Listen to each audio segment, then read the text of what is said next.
Water roared like thunder as Marcus Coleman yanked the dam's release lever. Willow Creek surged forward, charging down the valley where 40 luxury villas of Riverstone Heights stood defiantly on his family's 50-acre land. Evelyn Brooks, the HOA president with a razor-sharp glare, screamed from a distance.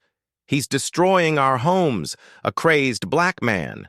But Marcus stood firm, clutching the water rights deed, his eyes hard as steel. He wasn't destroying anything. He was reclaiming his land, his creek, and justice for an entire community. A secret was about to unravel that would make Evelyn and her allies tremble, an insidious plot, hidden for far too long. Marcus Coleman stepped out of his sleek Rolls-Royce Phantom, his gaze sweeping the dirt road leading to the 50-acre plot just outside Austin. Texas. This was his grandfather Isaiah Coleman's legacy, land bought in the 1940s with a dream of building a thriving farming community for those pushed to society's edges. Marcus, a brilliant engineer who'd managed international water projects, carried that pride in his bones. But today, the green fields and babbling Willow Creek were gone. In their place stood 40 sprawling villas of Riverstone Heights, run by the Homeowners Association led by Evelyn Brooks, a 55-year-old woman with platinum hair, a syrupy voice masking her cunning, and a reputation for beautifying the neighborhood by forcing out anyone who didn't fit her vision.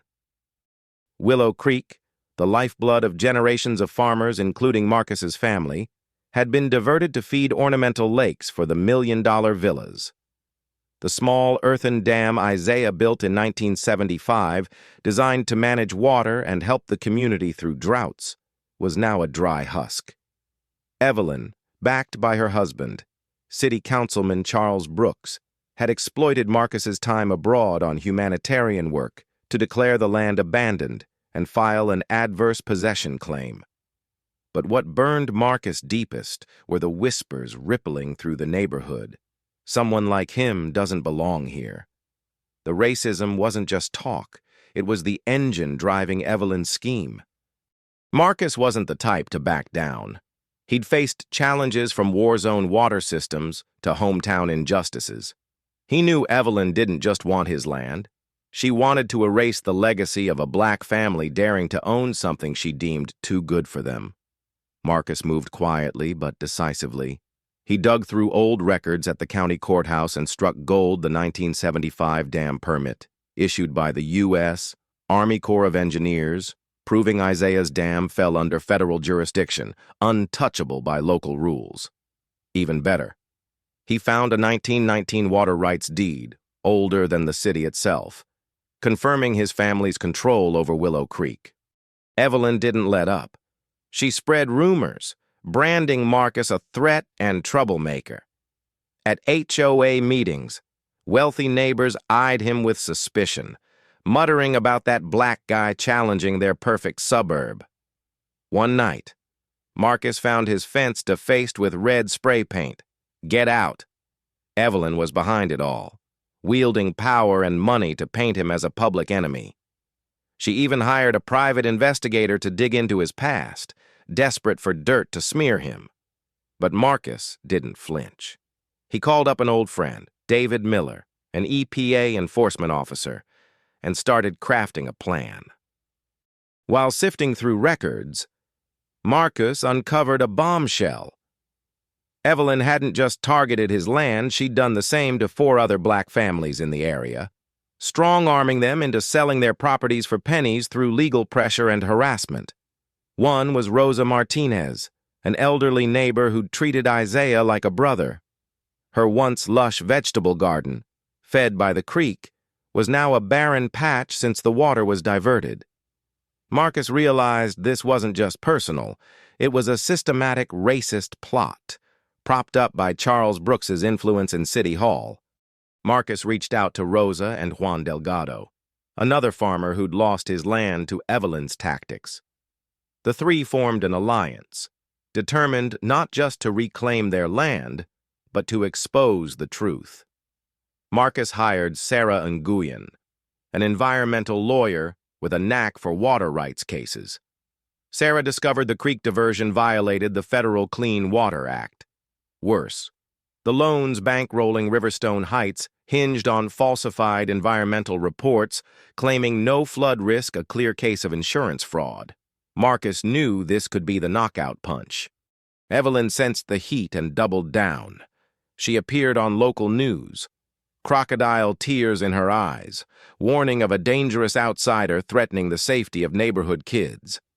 She organized an HOA safety patrol that parked outside Marcus's property with signs reading, "Protect our children." But Marcus stayed cool. He set up cameras around the dam, catching Evelyn's workers sneaking in at night to install concrete barriers to permanently block the creek. Every night. He logged the stolen water, 500 gallons daily, worth $60,000 a year in agricultural water rights. Tensions skyrocketed when Charles Brooks used his city council clout to unleash a barrage of inspections on Marcus's property building code enforcers, fire marshals, health department officials, all fabricating violations to pressure him. One inspector sneered, "Sell the land, Coleman. You don't fit here." But Marcus stood his ground. In the attic, he found Isaiah's old journals, chronicling years of helping neighbors through droughts with the dam. One line hit hard waters for sharing, not stealing. Marcus wasn't just fighting for his land, he was fighting for a community Evelyn had trampled. Evelyn escalated, hiring private security to patrol Marcus's land, who tried sabotaging the dam's release gates by dumping concrete into the pipes. Marcus caught them on camera, and David Miller confirmed it was a federal environmental violation, carrying fines up to $50,000 a day. Marcus also learned Riverstone Heights was built on a 100-year floodplain. But Evelyn and Charles had buried this to scam insurance companies. Sarah Nguyen contacted the banks funding the project, flagging the fraud, piling financial pressure on the HOA. One night, a certified letter arrived from the city they planned to seize Marcus's land through eminent domain for public safety. Evelyn was behind it, with Charles fast-tracking the process in City Hall, but Marcus was ready. He teamed up with local environmental activists and reporters from the Austin Chronicle, poised to expose Evelyn's scheme. He also found an unexpected ally. Rosa revealed her granddaughter, Elena Martinez, worked in the state attorney's office and was eager to sue Charles for conflicts of interest. Emotion surged as Marcus stood by the dam, rereading Isaiah's journals. He wasn't just fighting for land, he was fighting for Rosa, Juan, and countless farmers Evelyn had robbed of their livelihoods. He planned to open the dam's gates during an incoming storm, not to destroy homes but to prove the creek belonged in its natural path. But as he prepared, a concrete truck crept toward the dam at midnight, its headlights cutting through the dark. Marcus's pulse quickened. Evelyn wasn't just trying to block the creek, she was setting him up to look like a criminal. The concrete truck's engine roared in the darkness, its headlights slicing through the night toward the dam. Marcus Coleman, standing silently by the release gates, felt his pulse hammer. This was no accident. Evelyn Brooks, with her husband Charles's backing, was playing a dangerous game, clogging the gates with concrete to frame Marcus as a saboteur if he opened the dam. But he was ready. Hidden cameras captured every move, and he sent the footage to David Miller at the EPA. David responded instantly. "This is gold. They're digging their own grave." Marcus stayed focused. He returned to his grandfather Isaiah's old wooden house, the air thick with the scent of pine and memories.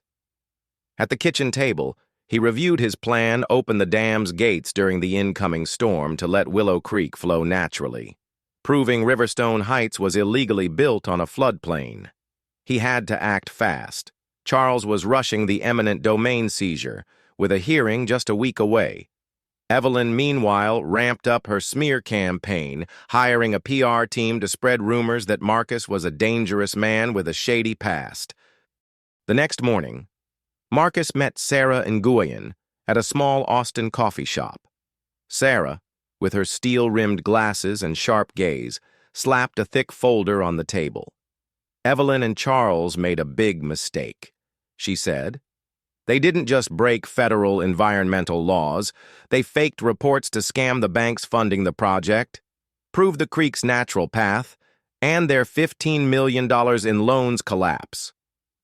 Sarah had contacted a bank auditor who confirmed the construction loans relied on forged environmental reports claiming no flood risk. If Marcus could show the creek belonged in its original bed, the banks could demand immediate repayment, crippling the HOA. Evelyn didn't sit still. She held a press conference outside City Hall, standing beside Charles, both dressed like model philanthropists. "We're just protecting our community," Evelyn said, her voice trembling with practiced drama. "This man is using engineering skills to threaten innocent families." She lingered on this man, her glance heavy with racial undertones, stirring the crowd. Some reporters started asking questions, but Marcus didn't show up to argue. He knew his time was better spent on action, not words. Back at his land, Marcus checked the dam's gates. He found more sabotage loosened bolts and a water pipe clogged with metal debris. He called David, who sent an EPA team to inspect. The verdict was clear: the sabotage violated another Clean Water Act clause, and the EPA began drafting fines. Marcus added more cameras, ensuring every angle of the dam was monitored. He knew Evelyn wouldn't stop, and he needed evidence to flip the script. His alliance with Rosa Martinez and Juan Delgado grew stronger. Rosa, with her silver hair and slow steps, brought a trove of old photo snapshots from the 1950s of her lush garden and Isaiah's fields, all watered by Willow Creek. "This isn't just land," she said, her voice trembling. "It's our history." Juan, a weathered farmer with calloused hands, provided records showing his family's farm relied on the creek before Evelyn diverted it. Both agreed to testify if the case went to court. But Evelyn played dirtier than Marcus expected. She sent private security to harass Rosa, making anonymous calls at midnight. Once, Rosa found her remaining garden trashed, plants stomped flat. Marcus, hearing the news, rushed to her house. Seeing Rosa amid the wreckage, his anger flared. "They think they can bully us," she said, eyes red. "But I won't let them win." Marcus squeezed her hand, vowing to fight to the end.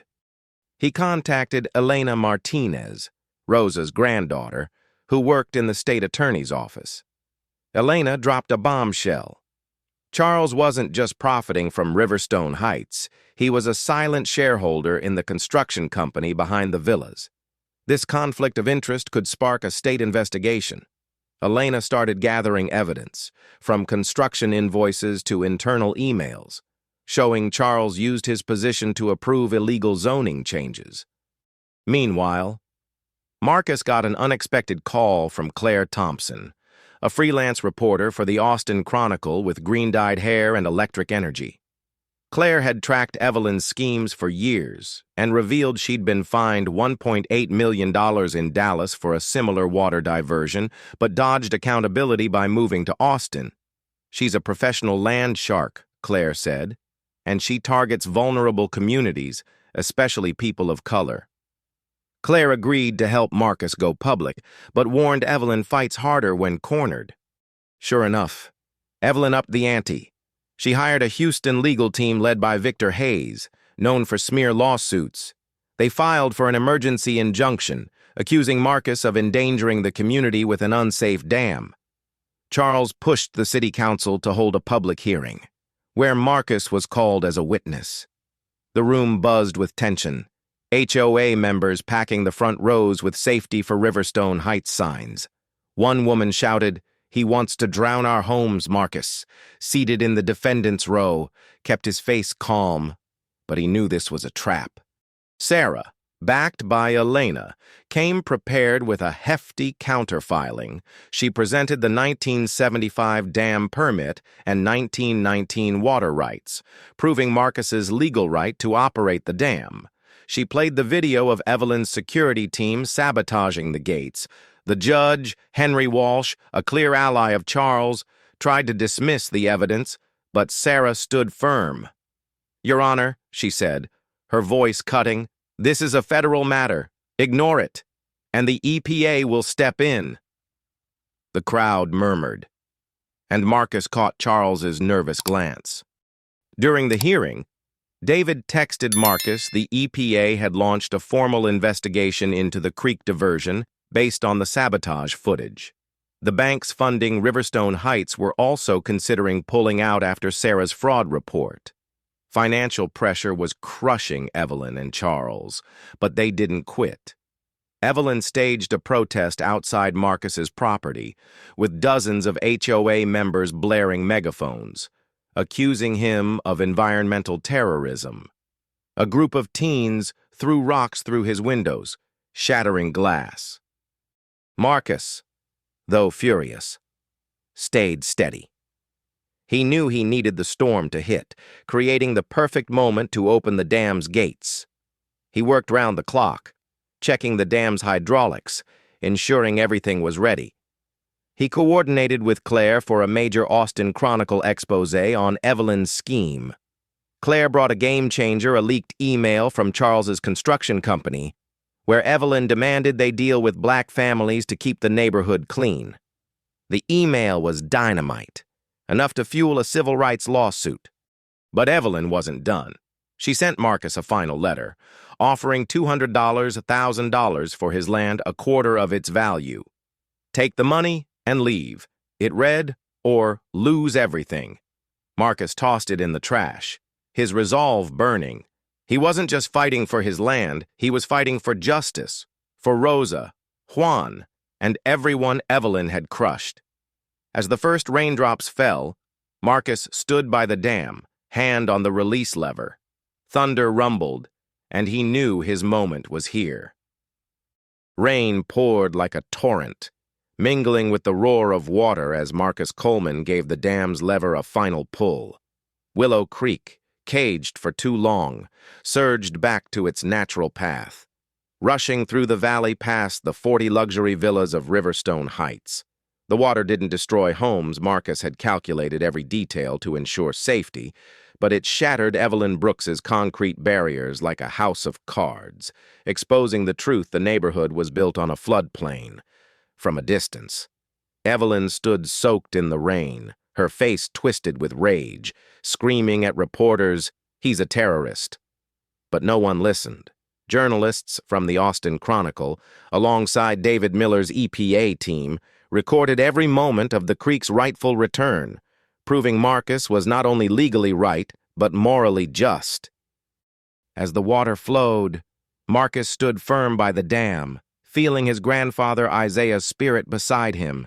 He'd coordinated with Claire Thompson's team to capture it all, the creek reclaiming its path.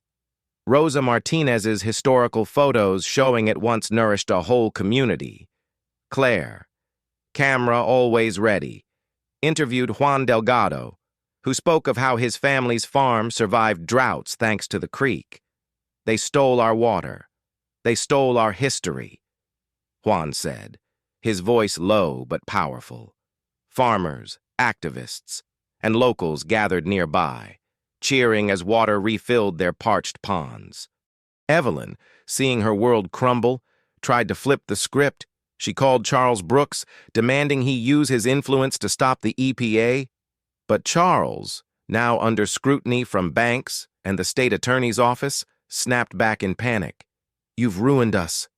Evelyn, the banks, tipped off by Sarah Nguyen's fraud report, halted all construction on Riverstone Heights. Without insurance or funding, the 40 villas became worthless concrete shells. The leaked email Claire published in the Austin Chronicle, Evelyn's order to deal with black families to keep the neighborhood clean, sparked a firestorm. Civil rights groups called for a federal probe into Evelyn and Charles's discriminatory practices. At the next hearing, the courtroom was packed. HOA members, once loyal to Evelyn, sat silent, realizing they'd been duped by promises of a perfect neighborhood. Sarah Nguyen, backed by Elena Martinez, presented airtight evidence: the 1919 water rights, the 1975 dam permit, sabotage footage, and the damning email. She capped it with an EPA report confirming Willow Creek's restoration was vital for the ecosystem and agricultural rights. Judge Henry Walsh, despite his ties to Charles, couldn't ignore the EPA and public pressure. He denied the HOA's injunction and ordered them to stop interfering. "This court won't obstruct federal environmental enforcement," he said, avoiding Charles's gaze. The real victory came when the state attorney's office expanded its probe. Elena Martinez uncovered proof that Charles took bribes from the construction company to approve illegal zoning changes. A week later, Charles was arrested for corruption and fraud, facing 7 years in prison. Evelyn, sued by banks for insurance fraud, declared bankruptcy under $9 million in fines and damages. Charles's construction company collapsed, and Riverstone Heights was abandoned, a monument to greed's failure. The community began to heal. Willow Creek, flowing freely, revived Rosa's garden and Juan's farm. Activists, led by Claire, got the area designated a wildlife corridor, barring future illegal construction. Marcus used part of his wealth to buy Juan's farm at a tax auction, returning it to him free of charge. "It's what my grandfather would have wanted," Marcus said as Juan, tears streaming, hugged him tightly. Rosa, her garden green again, hosted a community feast by the creek. Farmers, activists, and locals shared tamales and tea in her family's tradition. Claire announced the Isaiah Coleman Scholarship for rural students studying water management. Elena, now a hero in the state attorney's office, vowed to keep fighting for communities crushed by abusive HOAs. Marcus, standing by the creek, felt a peace he'd never known. He hadn't just reclaimed land, he'd restored justice for a community. Willow Creek now drew eco-tourists, kayakers, and bird watchers where villas once stood. The Austin Chronicle hailed Marcus's win as a model for environmental justice, inspiring communities nationwide to fight predatory HOAs. But what filled Marcus with pride was Isaiah's legacy. He renovated the old wooden house into a community center for water rights education. Every week, he brought a jar of creek water to Isaiah's grave, whispering, the creek's singing again. Grandpa. His story spread, a beacon for those daring to fight injustice. Yet, as he thought it was over, an anonymous letter arrived. "This isn't the end." Marcus smiled, knowing the fight for justice never truly stops. Thank you for following this story. Where are you watching from? Let us know in the comments below. If you'd like more inspiring stories about justice and resilience, don't forget to subscribe to our channel. We'll be back tomorrow with another must-see story you won't want to miss.